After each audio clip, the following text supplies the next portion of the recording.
Hello, traders. FX Pip Collector here. Today is Tuesday, April 15th, and this is my analysis for the US dollar yen.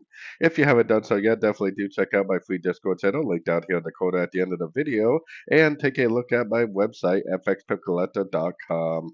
So, anyways, yesterday was a pretty sideways day on the dollar pairs.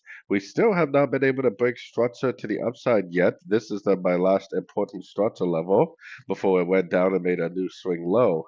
So until it goes up and breaks that structure, we have to realize that we're in a downtrend and it could possibly just go back up and then drift right back down.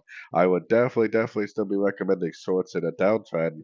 Now, to me, it does look like it made one up, three down, and now we're possibly up again.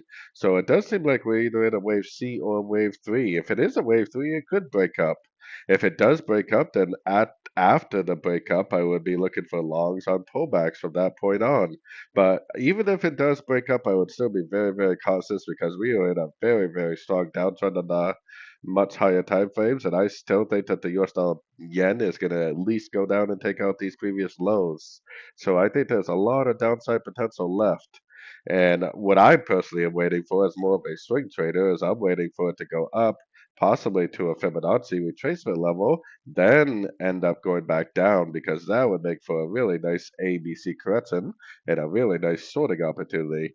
But if you are trading the very short time frames and you do see a breaker structure, you can start looking for longs, and hopefully you can learn and earn at the same time whether this is an ABC correction, which hopefully it is. I think there's a good chance that it will be, or whether it turns into a 1, 2, 3 and eventually goes up and breaks that daily time frame structure. So either way, don't forget to like and subscribe. And as always, thank you for watching and happy trading.